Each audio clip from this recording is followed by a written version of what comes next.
先说结论，今天晚上的藏海其实就是故意暴露自己的疤痕给庄之行的。大家不要忘了，藏海今天晚上拉拢庄之行的根本目的是想要让庄二从平津侯口中套出蒯家灭门案的第三个凶手是谁。如果他对自己的身份不加以解释跟说明的话，那他怎么来跟庄二解释他来拉拢他的根本目的呢？即使庄二再纨绔，他也不可能直接去帮藏海问自己的亲生父亲蒯家当时的灭门案的第三个人是谁，因为这个问题问出去的前提条件就是他的父亲是知道当时蒯家灭门案的真相的。那他父亲怎么会遇到真相的呢？那藏海要如何去解释呢？所以与其来说那种弯弯绕，不如直接狼人自爆，开局明牌。更何况藏海从头到尾都知道庄二是知道他背上有疤这件事情的。在第一集疗伤的时候，狗顺说藏海背上的这个疤一横一竖，特别像在背上背了一把剑。而当时的庄之行在地窖当中是听得清清楚楚的，因为他接了他们其他的另外一个话茬，就是在聊到那个小女孩的时候，他说你们连这个都不知道，她是东夏的郡主。那这一刻其实就能够表明庄之行是知道藏海背上的疤的一个具体形状的，哪怕他没有亲眼见着。而且在第5集的时候，庄二其实是邀请过藏海泡药浴的，当时庄二还特地说了，这个药浴里面添加了100种药材，是大补，有益气活血之妙。而当时的藏海是拒绝进入这个药浴的，并不是说他不能够泡澡，而是因为他知道庄二知道他背上的疤痕的形状是什么，他不能够轻易暴露自己的一个身份，因为当时的他还没有想好万全之策。毕竟师父之前在帮他易容的时候就说过，现在唯一能够证明你是智奴身份的，就是你身上这2道抹不去的疤。还特地问了他一下，有没有人知道你背上的疤痕？当时藏海就已经说谎了，他说没有。其实他知道有，官封知道，小郡主知道，而庄二也知道。况且谈事情在哪里谈不可以，偏偏要选在最容易暴露自己身份的一个药池里面。加之从后面的剧情我们是了解到，藏海对于料理是通晓的，所以他怎么可能不知道屠苏酒里有什么？那推剧一番再喝的目的，就是他想要让庄二感觉自己是不小心抓到了藏海的一个把柄。我们说除了共同的利益之外，那抓住的把柄其实是可以令2个人的联盟更加坚不可摧的力量。况且藏海怎么可能在毫无准备的情况下就去拉拢庄二呢？在尉迟这边，他早就准备好了账本，明白的告诉庄二，你现在的这个样子其实就是你侯府的主母蒋襄故意让你养成的。然后他给庄二的筹码就是帮助庄二干掉自己的大哥，成为侯府未来的一个接班人。但是咱们的藏海也并非算无一策，他没有料到的是，庄二真的对侯府未来的这个侯爷之位压根儿不感兴趣，他对自己的父亲是有着如沐之情的，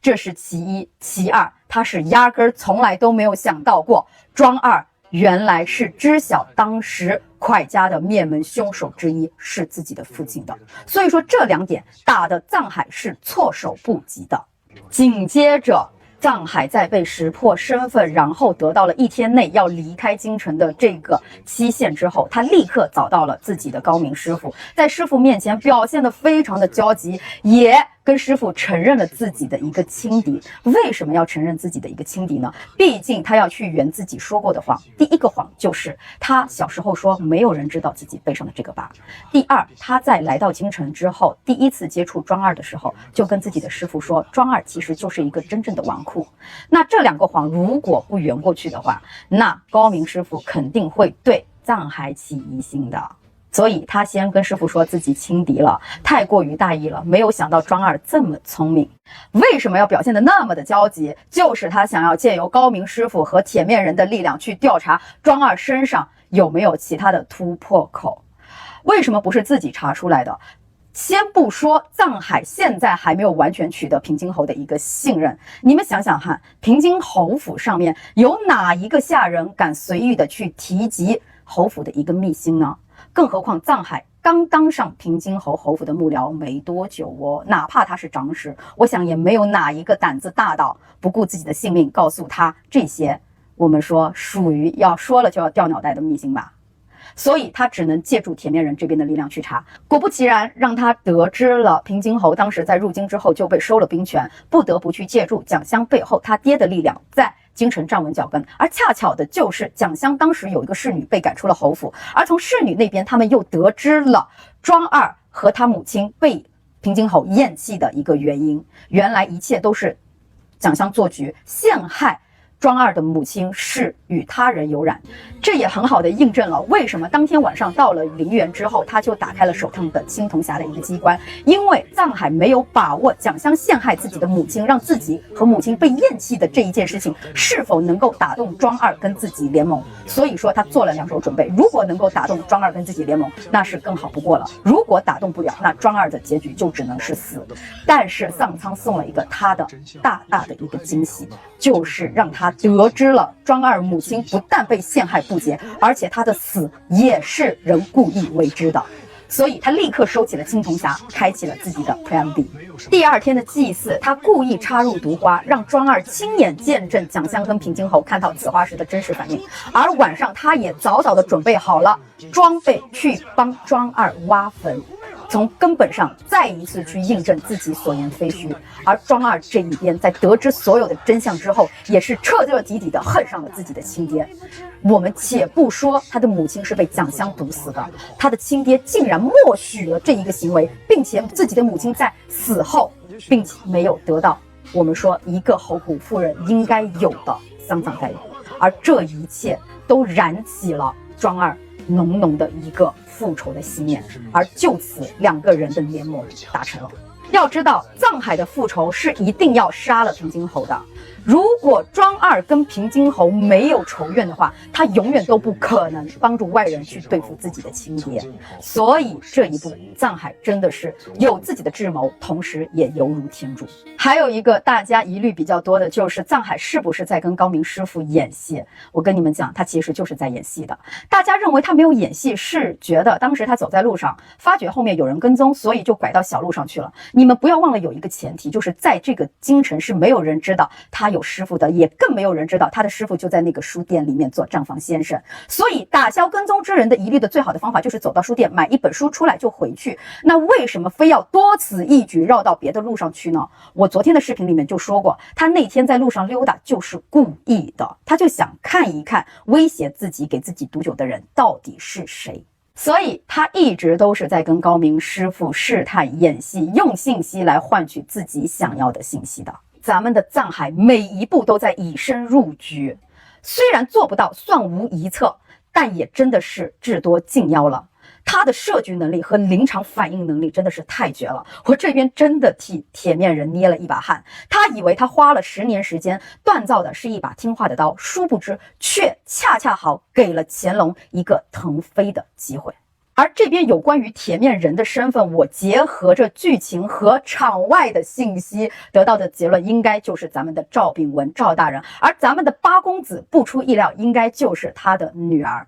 而当时八公子在枕楼说的那一段关于皇家的秘辛，也都是恰恰好说给咱们的藏海听的。星斗师傅说在京城有人接应他，那个人其实并不是高明师傅，而是咱们的八公子。从咱们香老板的对话就可以看出来，之前八公子他虽然说书，但是他没有说过皇家的秘辛，而在藏海进入枕楼的那一天，他恰恰好就说了这一段秘辛，而这一段秘辛又恰巧成为了藏海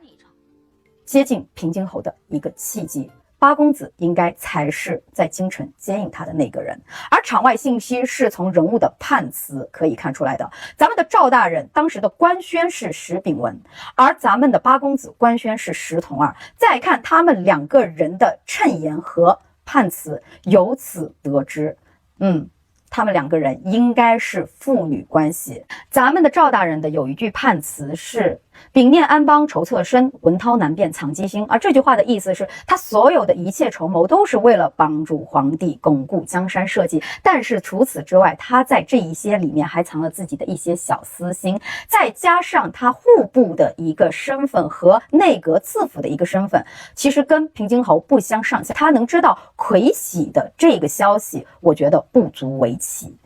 除了姓氏上面，我猜测他跟八公子是父女关系之外，今天晚上的剧情也其实可以很好的去印证。咱们的香老板跟八公子第一次相识是在皇宫里面，而咱们的八公子并不是公主，那能够自由的出入皇宫的，那肯定就是地位不低的大臣的女儿。再加上他敢在市井之地去讲皇室的秘辛，那更说明了他的父亲或者说他背后之人的地位肯定是不低的。再加上八公子有一句判词是纵晓天下之大事，至亲之心难辨明，说明他知晓天下的大事，但是他却不知道自己至亲之人的心思到底是什么。所以说当时在枕楼去讲皇室的秘辛，很有可能就是他的父亲赵秉文去授意他去完成的。当然啊，关于他们两个人的这个身份和关系，都是我的一个推测。如果猜错了，大家不喜勿喷呢。那今天的剧情就讲到这里了，我们明天不见不散。